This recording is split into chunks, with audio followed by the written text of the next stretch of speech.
Okay, so last time we introduced the definition of addition, meaning that we really are actually giving the plus sign its meaning with this definition here, because we're saying how to translate this into something that we have already defined, namely the function sigma, what it means to apply sigma b times to a natural number a, and so on and so forth. This way we get to kind of only make use of definitions and little theorems that we've already proven, so we really are trying to just build everything from the ground up here. And continuing with that, today we're going to prove that addition is commutative. Meaning, if I take A and I add B to it, that is the same as taking B and adding A to it. Now, of course, translating that, this means applying sigma b times to A is the same as applying sigma A times to B, since we've just translated both sides of this equation into their corresponding definitions. All right, so we're going to proceed by induction, obviously, and we're going to induce on B this time. So our base is going to be when B happens to be 0. So what we really need to show is that A plus 0 is always equal to 0 plus A.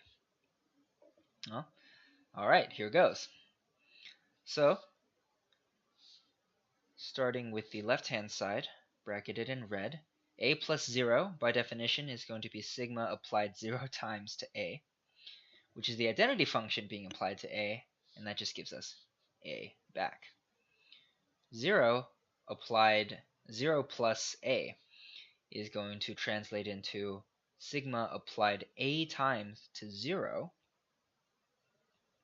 All right, and for this step right here, we are actually going to need to take an aside and do kind of a mini induction within the induction. So what we are going to do is we're going to draw out a little box here, right? Because we essentially need to show that this is equal to A, but that it's equal for any A in the natural. So as we're going to introduce a little lemma, for all A in the naturals, for all A in the natural numbers, we're going to have to write kind of small here because we're dealing with limited space. All A in the naturals, sigma applied A times to 0 is A. Now this, going along with the theme that we're proving things we already knew to be kind of obviously true, this one probably takes the cake because it establishes that, say, for example, 7 is the number you get when you count up 7 times from 0. What a surprise. 5 is the number you get when you count up 5 times from 0. But it is technically something we have yet to prove, and so it's not something we're going to assume is true without actually proving it. And this one is a fairly easy induction proof. We're going to start base A equals 0.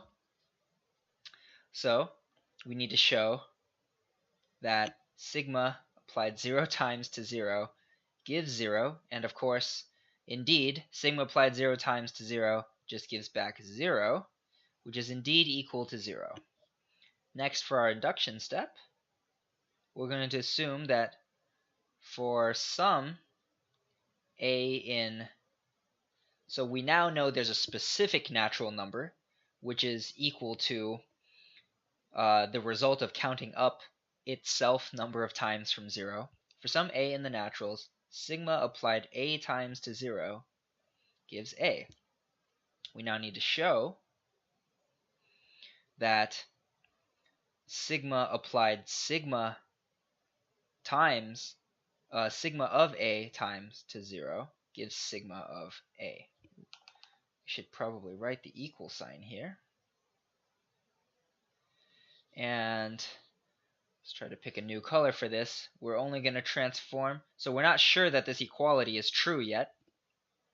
But you'll see soon that it is. We're going to use our definition of applying a function some number of times when there's a sigma in that sort of exponent position.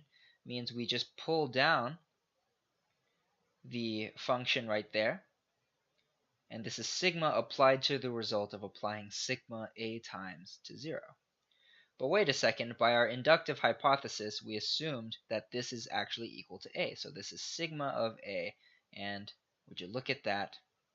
They're equal. So zooming back out, this allows us to make our final transformation here and say that this is indeed equal to a. All right, so now our tiny little lemma has allowed us to finish proving the base case for this induction. We now need to move on to the inductive step for our sort of outer proof. And this time, remember, here we're inducing on B. So we get to assume that for all A in the naturals and some specific B, which is in the naturals, that A plus B equals B plus A. All right, we need to show that A plus sigma of B is equal to sigma of B plus A. So we're going to strike out this equal sign before we've proven it, even though the only reason it keeps getting written is because it's the result we're trying to prove, but I'm also kind of using this as the first step in our proof. So we're going to take the right-hand side here. We're going to do some manipulations on it. First, we're going to use our definition of addition to get rid of that plus sign and realize that we can rewrite that expression like this using our definition. Once again, using the recursive definition of a repeated function application, this becomes sigma applied sigma b times to a. And now we're going to rewrite that back with the our addition expression. And there we go. I'm just going to leave this here for now. If you recall from our proof of the associativity of addition, we wound up with each of these expressions, we wound up with sigma of one of the sides of our inductive hypothesis. And you'll notice that what we wound up here is sigma of the left-hand side. Let's see if we can't transform the expression bracketed in blue into sigma of the right-hand side. And of course, we are going to do that. All right, so this time around, we've got sigma, we have sigma applied a times to the result of sigma applied to b. Now, using a result that we proved earlier, we showed that we can actually swap these two sigmas with each other. We're going to do exactly that, so this is equal to sigma applied to sigma applied a times to b. But writing that back out using the definition of addition, we get that it is sigma of b plus a. Once again, we assumed that a plus b equals b plus a in our inductive hypothesis, and we know, therefore, that sigma of a plus b must equal sigma of b plus a because sigma is injective. If you give it the same input, or rather, we actually don't even need injectivity, do we?